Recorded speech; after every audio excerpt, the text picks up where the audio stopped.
Hello and welcome to the Odd Couple podcast. This is Siddharth here.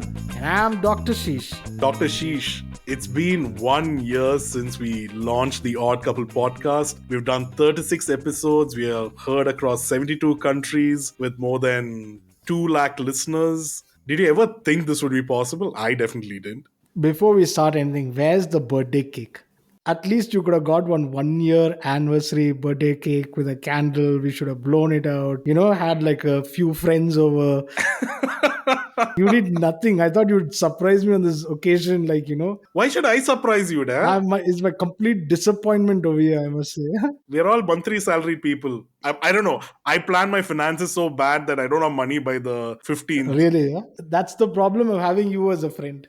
I'm sorry, my apologies. But anyway, champagne, forget cake. We'll have a champagne next time. Correct. Yeah. And let's plan it up. And on the note of bad financial planning and stuff like that, today with us we have Mamta, who has done her MA BEd in English from Delhi University, a person who hated maths and far removed from the world of finance, from a person who lapsed her LIC policy because she was full of fears. Over the last 18 years, she's helped more than 250 families to plan an abundant future. Handling 27 crores in mutual funds and 100 crores in debt, she's totally empathetic towards people who are confused or do not have the time to learn about finance. Her mission in life is to create wealth for people who have never thought it's possible, and that's what gives her a sound sleep at night. And I cannot vouch more for this person, that is Mamta, who's our guest today for our anniversary show, because she's been handling my finances. And even though I don't have enough money to buy cake for Ashish for this thing, it is not a testament to hers. There's a lot of money which I can't touch thanks to her.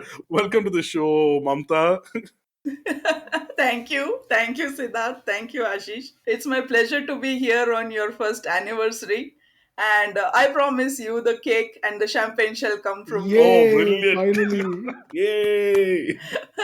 But Mamta, I'm so happy to have you on the show because, like I said, with Sid, I've had so much of financial issues. I'm always like struggling to get anything out of him. I finally figured I need somebody who will help me make it on my own. So this doctor wants to know how to make money and, finally, gain that knowledge and wisdom in investing and stuff. And so I'm so happy to have you on the show and you guide us through this, journey of making money and getting rich.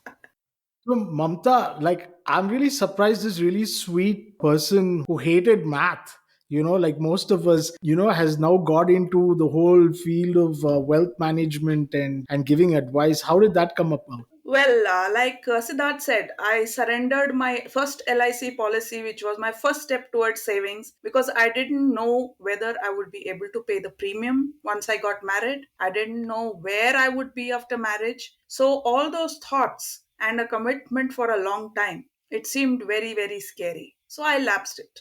But being an MA BEd, an educated person, a postgraduate, a teacher, it was very, very disheartening to me personally. I mean, to be so uneducated, literally.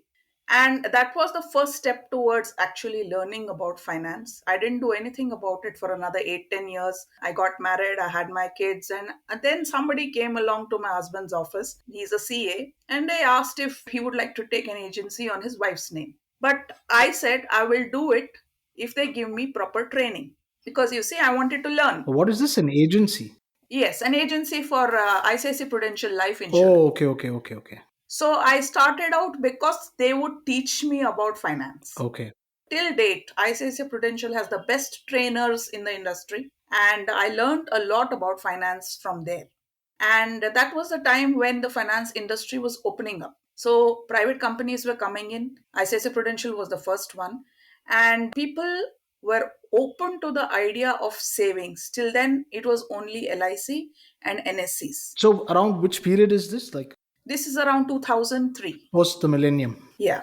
So that's where it started, and I was getting paid to learn something which I wanted to learn. So that's where I started. And for your information, yes, maths is there, but as long as the processes are in place, you have calculators, you have softwares, as long as you know what the process should be step by step, it doesn't matter if you don't know math. And I'm very upfront with clients. I tell them, look, I don't deal with the maths part of it, you can do it yourself, but I will tell you what you need to do in order to get started. Also, being an advisor is about managing emotions of clients. So clients are scared, they are confused, they are greedy when markets go up, they are fearful when markets fall, and that's the main job of an advisor. Correct.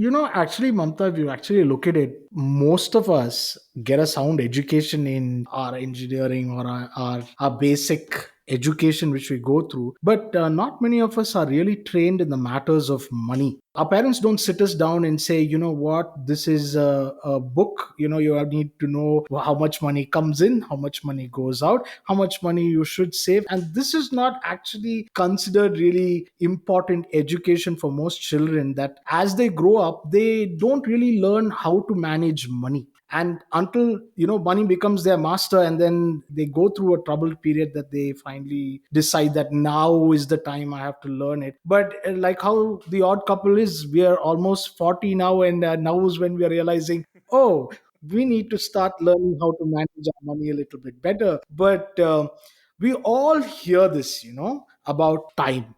And if you have time, even that small amount of money or capital can grow. So if you can explain to us what is the beauty of of time, and how that is incorporated in making a large sum of money, that would be great for our viewers, our younger audience especially. So, time is the factor which is most ignored. You have the compounding formula which is taught to you in fifth or sixth standard, right? Principal plus interest, the whole to the power of time. We'll act like we remember it, but please continue. So, I hated maths, but I have been brought back to that formula again. So, the idea is the longer you stay invested, your interest adds to the interest, right? Yes. And that's what is called compounding. It's the eighth wonder of the world. Now, many people have not understood the importance of staying invested. Okay. So when you see some profit, you want to take it out, you want to use it for something else, most of the time unproductive things. So the idea is you see your profit, you stay invested for that 15, 20, 30 years. And I ask my clients, when do you not need the money, right? Even after you die, you need money. If I am dead, I'd like to leave some money for my children so that they don't have to take out from their money for my funeral. That's how long my horizon is for investments. And so, to inculcate this among the next generation, I have clients starting from the age of 1 year old, because I tell my clients, if you have your children's future dear to you, if you want to make a difference to their lives, start the investments when they are very young, okay, in their names, and let it be a small amount. It doesn't matter. Whatever you want to keep for yourself, you keep. Small investment you put in their names, especially in equities, in mutual funds, and let it grow. They will see the compounding starting from maybe 1 year. If they're starting, they'll see the compounding by the time they've turned 18. They are already seeing the magic, and they will continue with it, and they'll thank you for it. Yeah, that's so true. I mean, time obviously is the eighth wonder that you beautifully put it. But I think, as Dr. Sheesh was mentioning, where we all struggle through this learning process. I remember moving to Bangalore, first time staying all alone. And that's when it hit me how important money is. Because suddenly I had to pay rent, I had to pay my electricity bill, I had to pay my maid, and all of that. And before I knew it, I didn't have any money left. And you learn the hard way and stuff like that. Then there was something called a credit card. That's when I realized financial hygiene or discipline is something which I'm far removed from, but it took me so many years to learn it. And thanks to your help also, that there is some kind of sanity to this whole thing. But what are the different ways? Now, you said yes, one is for the children, start something for them when they're really young and leverage the eighth wonder, which is time, to the maximum benefit. But what is it that, let's say, Dr. Sheesh and I, or anybody who's listening to this podcast, who obviously have their standard set of investments like your FDs, your RDs, your LIC policies, health insurance, what are those things that they need to look out for? And what is an ideal investment pie? What percentages should be the investment portfolio? How much should we save per month? Because there's a lot of numbers out there, but how would you advise somebody to start saving? Point number one. And how do you advise them to use that saving into these different buckets? So there are no fixed rules. Okay. The first thing you do is for everybody, there should be an emergency fund. An emergency fund would take care of your commitments of premium, of rent, of your, basically we call it household expenses, which would cover all the things that you have to pay: your rent, electricity, gas, your petrol, your mobile bill, and your health insurance, your life insurance. These are all commitments which you have to take care of: food, groceries, all these But things. isn't that usually in what you keep as your savings in cash that you use for the emergency? Because generally they say that you should keep a certain amount of cash, which is like 6 months of expenses in cash for emergency. Yes. So, thanks to COVID, now the 6 months rule has gone up to about 1.5, 2 years. Wow. Okay, because people have realized that there may be a long period when you don't get your Correct. income, or if you have an accident, if you're hospitalized, expenses can just skyrocket. So it should be around 2 years now. We hold that means household plus lifestyle. Okay, so that is your short term bucket. Short term would mean starting for anywhere from 6 months to maybe 3 to 5 years. So that immediate expenses, that 1 year, what I told you, would come into short term. And then there would be a slighter long term in that short term bucket, which takes care of whatever you need to meet in that time frame of 2 to 3 years. When you say what we need to meet in those 2 to 3 years, what do you mean exactly? What kind of expenses? So that would cover debt investments, your FDs, liquid funds, where you can take out the money at the drop of a hat. Safe bets. Okay. Yes, safe avenues, and it would give you lower returns. But returns is not what you're looking for here. You're looking for the availability of the money, liquidity. Okay, so that is the portion which we have to keep for, for an emergency. Now, beyond that, then what are the other forms of investments which we can make? So beyond that would be your maybe around 3 to 7 years horizon. That could be something short term, medium term rather. Something like you want to buy your car. Okay, you want to go on a holiday, a nice holiday, not a small one. That would be the medium term range. That again would be a more of a mix of debt and a little bit of equity to give the kicker to the portfolio. And where is the big bucket at the end of the rainbow for me?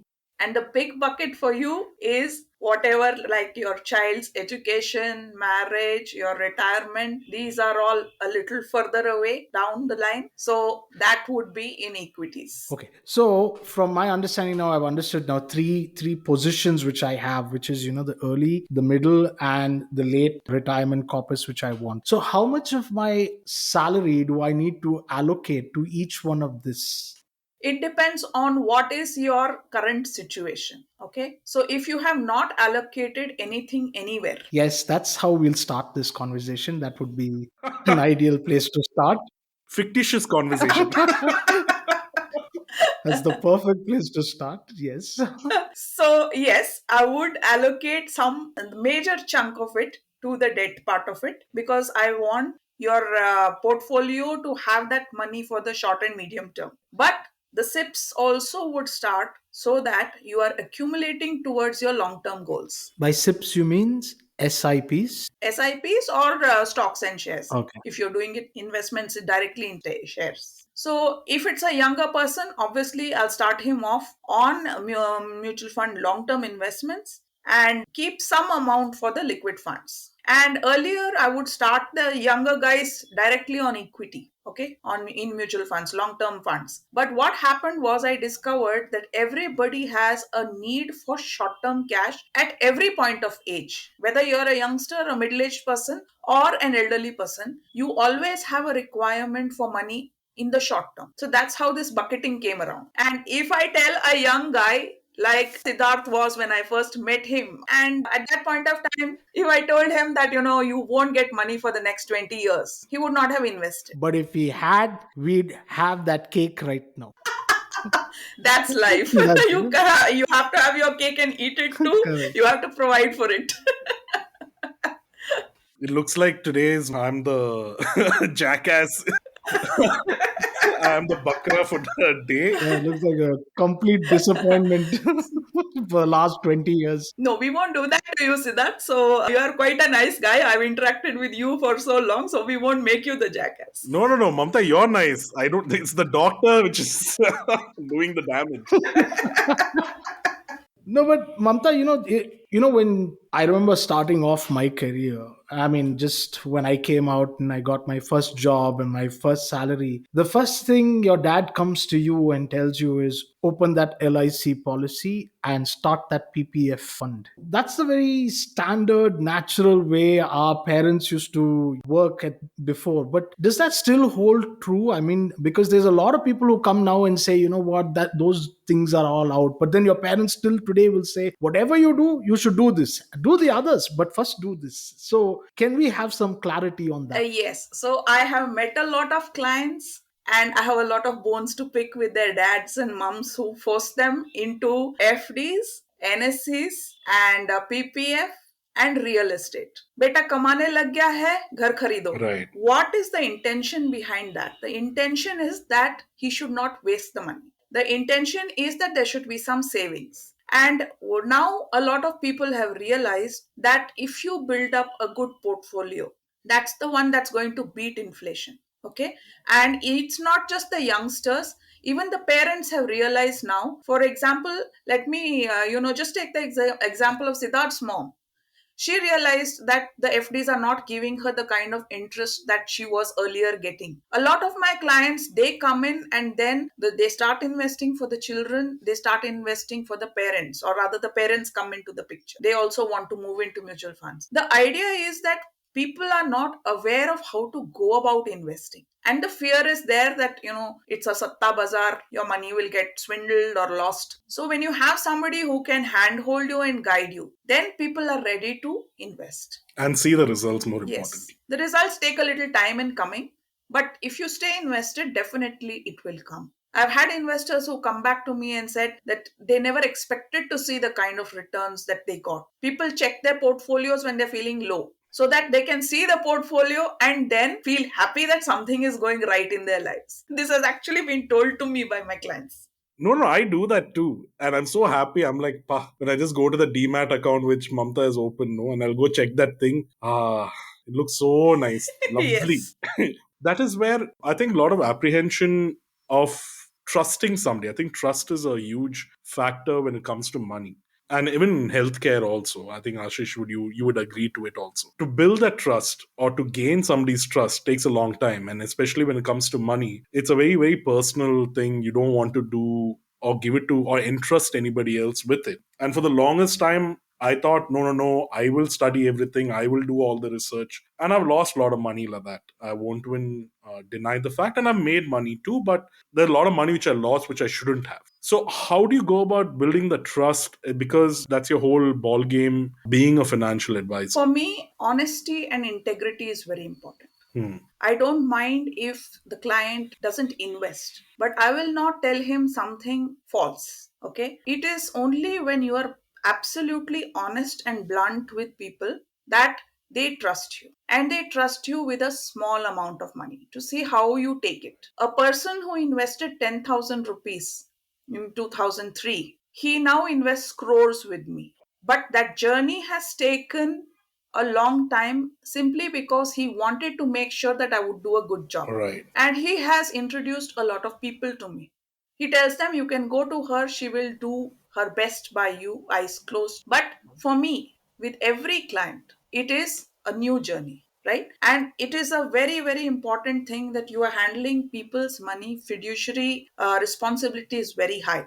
True. So, when there are people listening to this podcast, I tell them just go and look for somebody who tells you as it is, saying this product does not suit you. Please don't go in for this. That's the test of the advisor. Correct. But there's also, since there is a lack of knowledge, and which is compounded with the fact of no faith and no trust. So then it comes to this point where it's like whatever they're saying, I don't know whether it is real, not real, and things. So at the end of the day, yeah, it comes down to the whole aspect of, do you trust this person enough to give them their money? Now, if you actually look at it from what I see is in America, there's this completely opposite trend, which is most people have a wealth manager who advise them in their form of what type of investments, etc., to do. But that doesn't hold true over here. Normally it's your father who's your wealth manager. Very true. That's also okay because your father has your best interests at heart. Okay. But you have to take some responsibility for it, saying he has my best interests at heart, but I need to just check out. Maybe there are some new things which I need to go into. Yeah. And there's a lot of information out there today. It confuses, but it is available also. The good thing is it's available. You can go and check it out. The bad thing is that some information is only half baked. So, on that note, let's take a quick break and we'll be right back. You're listening to the Odd Couple Podcast. Odd Couple Podcast. A Pandemia Inc. production. Are you ready? A friendly fireside chat with friends where no topic is beyond a healthy discussion, punctuated with a laugh or two. Check it out! Tune in every fortnight on your favorite podcast network. And we are back. Welcome to the Odd Couple Podcast. We have the financial advisor Mamta with us, who's giving us some certain nuggets of truth on how to handle money, how to be a little wiser, and especially wiser in the long run. So, Mamta, this is something that you had mentioned earlier. You had mentioned that real estate is not the best way to make a punt or invest in. I'm very curious, from which angle are you coming from? I'm coming from the angle that your money is stuck for a long time. Okay. There are people who are savvy with the real estate, okay, and it's okay for them. But the average person goes into real estate with the idea of a first house, maybe. That's fine. But beyond that, a second house, a third house, you're blocking a whole lot of your money there. And I have found that people are not able to sell the property when they want. In COVID times, we've seen that as a live example in many families. The property was all the investment. When somebody is hospitalized, are you going to go and sit for a land deal which takes a long time? Or are you going to just withdraw the money from your paper assets? Your FDs, your mutual funds, your shares, they're all paper assets. So, my take on it is keep your first property. Maybe you want a second property, but the rental income that you get hardly beats inflation. And when you sell property, it looks like a huge amount, but hey, stay invested for the same time in your mutual funds and in your stocks, and you will get far better returns on that. But generally, when we look at these returns which we get on the mutual fund, you say 15%, is what the standard. Anybody would say you will get around 15%, as compared to what we feel like we get in a piece of land which we buy now, and then over maybe 10 years or 20 years, really quadruples. So that's what's hard for me to understand, that how just a 15% gain can compete with that piece of land. Yeah. So, Ashish, what happens is when you calculate the returns on a property, okay, you have to index it. These are all technical terms, but you have to index the cost of acquisition, bring it up to the year of your selling, okay, and therefore it's not really the huge amount that you see or you think that you're getting, and then the taxation is calculated. So net you get around FD rate of return. Oh, really? The CAGR comes to around 8 to 9%. This is understood only by a few people in the financial circles. We try to put this out to clients, but property has this thing. I bought it for 10,000 30 years back, and today I have sold it for 1 crore, 2 crores. Correct. So it's not actually like that. The 10,000 that you bought it at is actually brought up to maybe 1 year before or 2 years before. I'm not a property person, so I can't tell you the exact indexed cost, but it is brought up to real terms, today's terms, and then it's calculated. So you actually get a CAGR which is around 8-9%. That's all. Yeah, but I think, a lot of us have read the Rich Dad and Poor Dad book, and where in that the rich dad would always say, invest in things which make money for you. And one of the things which he always talked about was, investing in property, which would give you a rental income. But again, the problem is over there, abroad, their rentals are far greater than what the average rental income here in India is. Here, you buy a property for 1 crore, etc. Your rental is around 35,000 rupees, which doesn't meet your EMI costs for that. So there's a huge difference. So when an Indian sits and reads Rich Dad Poor Dad and wants to apply it in India, it doesn't really work that well. You only looked at the rent that you're getting. Add to it the cost of whitewashing or painting when the tenant leaves, finding another good tenant who will not harm your Correct, house, correct. right? It takes a lot of your time and effort. So, my disclaimer here is, of course, that I'm not a property person. Okay, I'm a hardcore equity person. There are people who are good at this and they do it willingly and they have the time for it, and good luck to them. I mean, we need all asset classes. Absolutely. So I guess the whole point over here is that real estate is not a great initial investment to make when you're starting off, but yes, once you have a lot of disposable income, do buy it. I mean, Yeah, there's no harm. there's no harm to it, Yes. but there is a stage in life when you can invest, but probably the initial stage property is in the place to go as per your judgment. So in finance, we have this rule of safety, liquidity, and returns. Okay. So each asset class you have to look at on these three parameters: safety, liquidity, and returns. You will never get all three in the same ratio. For example, a fixed deposit, you'll have the safety and you'll have the liquidity, but the returns won't be great. In property, you may have safety, you may have returns, but you may not have liquidity. In the stock market, you may have no safety. Liquidity is there, returns will be there, provided you stay invested longer. So each asset class you have to sort of, tol mol ke bol. Manta, if I have to talk about another thing which Indians love most after buying their first house is gold. So, most Indians will invest a certain portion of their money in gold, and now you have gold bonds. You can even go to the jewelry store and they'll open a small EMI for you, and you pay that and then you convert that into solid gold. What's your take on gold? Do you think it's still a wise investment, or is it just something nice to have for emergency? So, being a lady, or in all presentations, all the men always point at me and say, Madam will go for gold. Okay. Madam has actually gone to sell the gold that I won for, the maximum number of policies sold. And I actually thought it would be a good idea to encash on all of it. And when I went to the jeweler, he assumed that it's a distress sale. So he wanted to quote a lower price than the market price. In India, if you go to sell gold, it is treated as a distress sale. You will never get market price for it. So if you are going in for gold, either you go in for jewelry which your wife, sister, mother can wear and enjoy the pleasure. Why wife's sister? Well, if you want to gift her something for Rakhi, your sister will bless me for doing this on the podcast. Don't give them ideas. Okay, so jewelry is just for the pleasure of wearing it.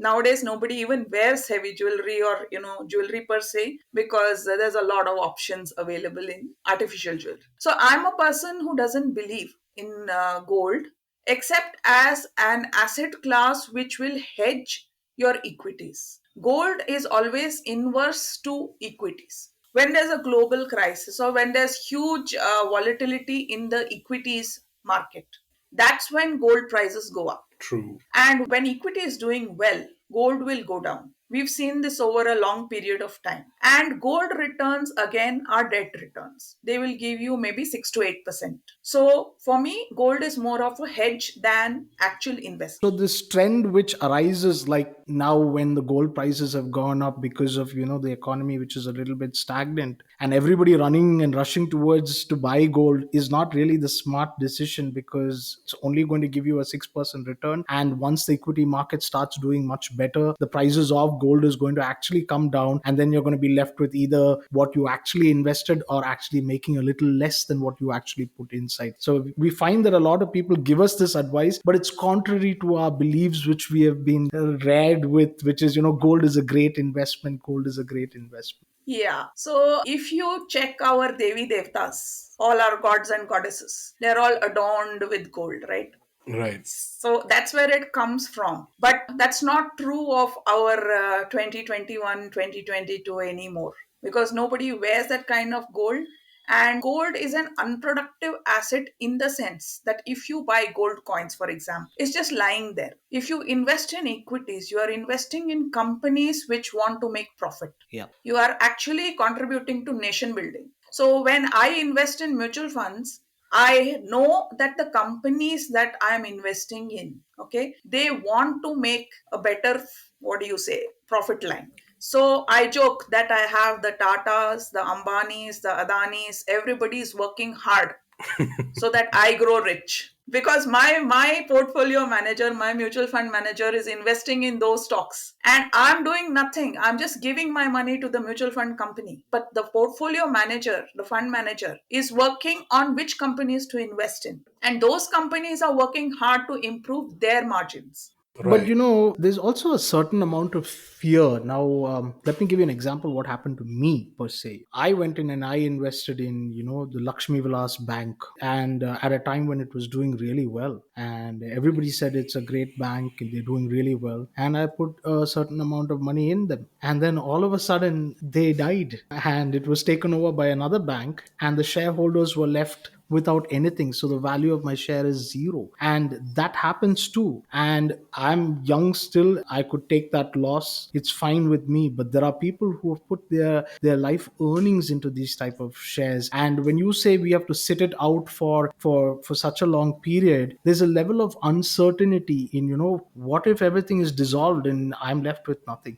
So that's why I do mutual funds. I don't do shares. Okay. For the layman who's watching or hearing, can you just break it down as to what equity is and what's the difference between equity shares and what is the difference between a mutual fund, so that they know what an SIP is and what are you investing in, for somebody who has no knowledge of what this is we're talking. Okay. So each company that you see in the stock market has some shares which are out there being bought by investors as well as by mutual funds or by domestic institutions like insurance company. Now, when you as an investor go and you pick up shares, you have to do a lot of due diligence on the company's balance sheet, on what is the management doing, what is their outlook for the next so many years. All these things you have to do your due diligence. And it's not just when you buy, it has to be an ongoing thing. Like you said, Lakshmi Vilas Bank, something would have gone wrong and it would have been noticed first by the institutional investors because they are auditing continuously. But you and I, as a retail person,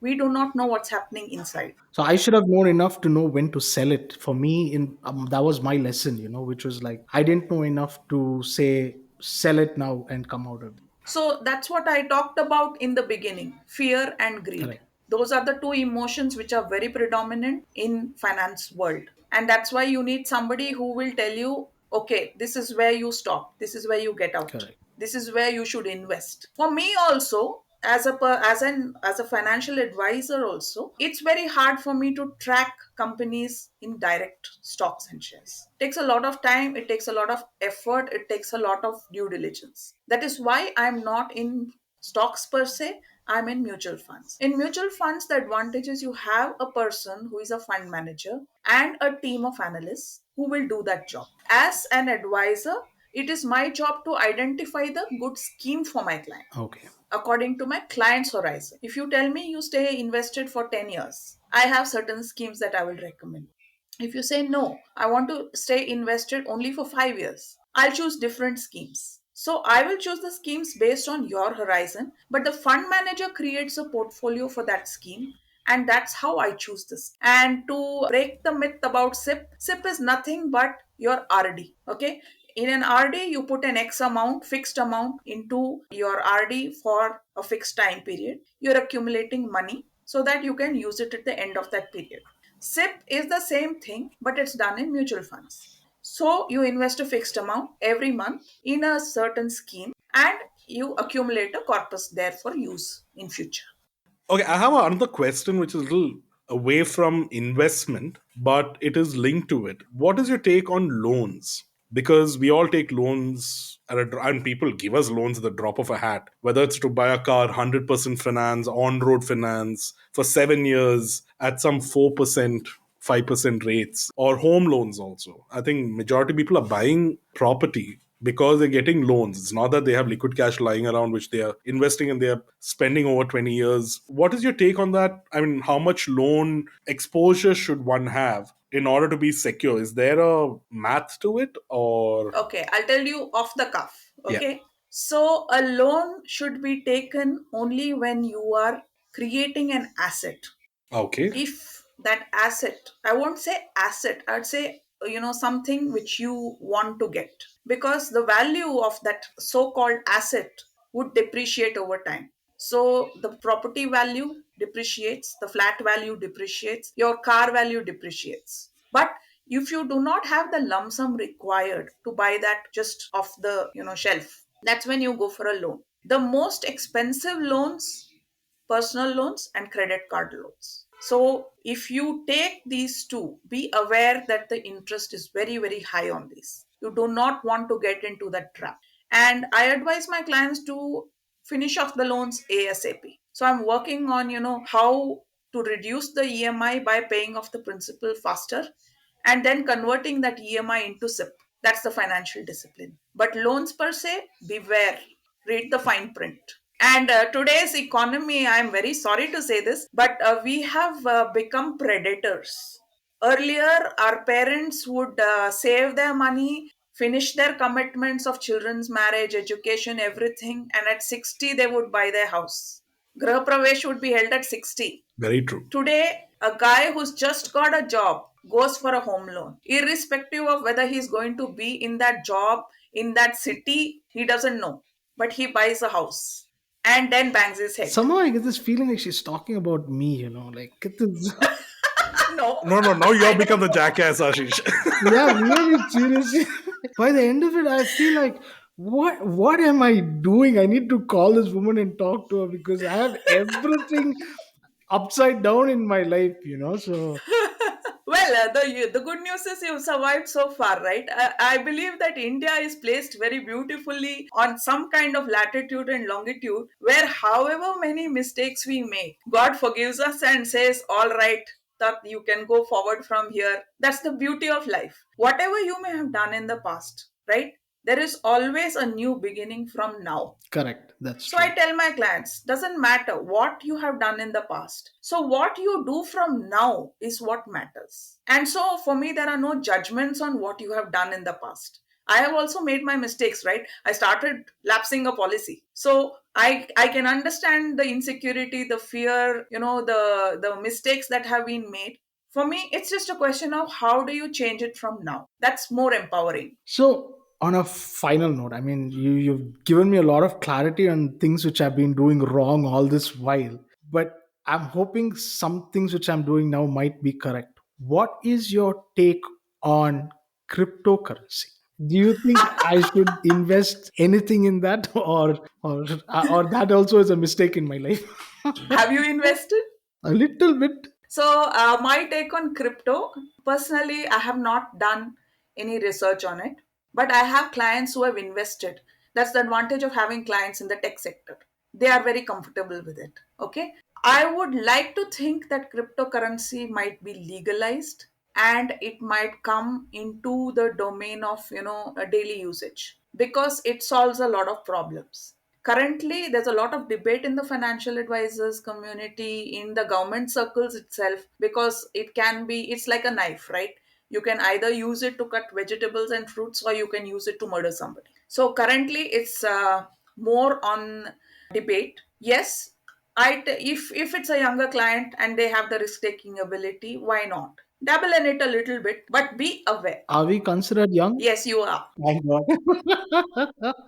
There's still hope for us. There, like I told you, it's always, you put out some money there, put a stop loss on it and say, I'll invest so much and I will see how I can learn from this. Super. And even at my age, I'm 51 and I'm still learning so many new things. There's a crypto has come in, there's peer-to-peer lending, so many new avenues coming up. There are investments in startups. So there are so many avenues where you can invest and you can make money. It's a very exciting time. Correct. But I'd like to say that whatever you do, investment is a mindset. You have a mindset that all right, whatever I do, I will learn from it and I will profit from it.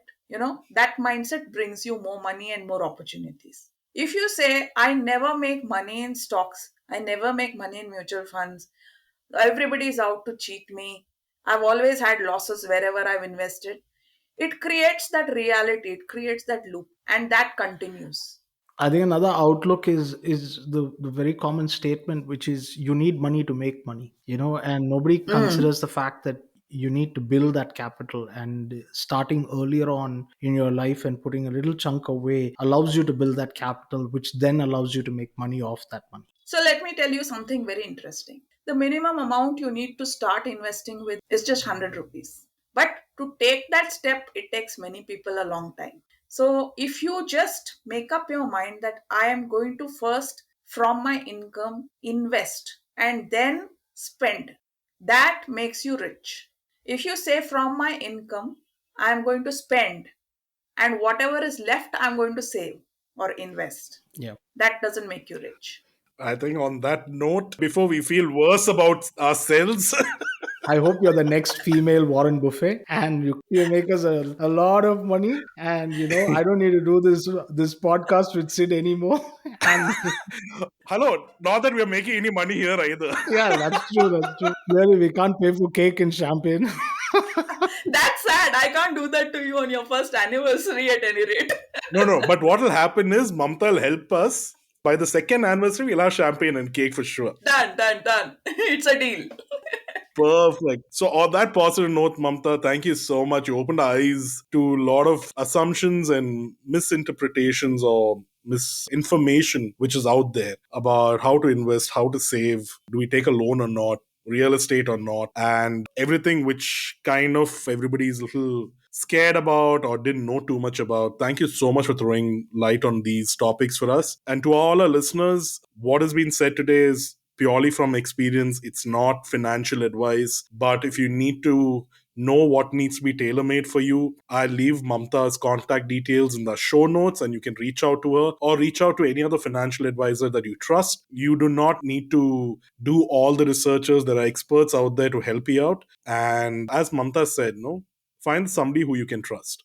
That's the most important part, and who tells you the way it is, what the reality is. And on that note, since it's an anniversary show, we have a special contest over here. It's not more of contest giveaways. No, I have a question for the listeners, and I'm sure for the first 5 super fans who can answer this question, because this has been going on for the last, I think, 3 or 4 shows. I want you guys to tell us which is the one subject the odd couple hated in school. And anybody who could call that subject out, the first 5 guys to put that out on our platform, we'll send you something special. Yeah, tag us. For Dr. Sheesh, choose which subject he hated. For me, that's Siddharth. Choose which subject I hated, and we'll get you some pretty cool Odd Couple merchandise right to your doorstep. So until then, thank you for tuning to the Odd Couple podcast. This is Siddharth here. And that's Dr. Sheesh. See you on the other side. Thank you, Mamta, for joining us. Bye-bye. Bye-bye. Bye.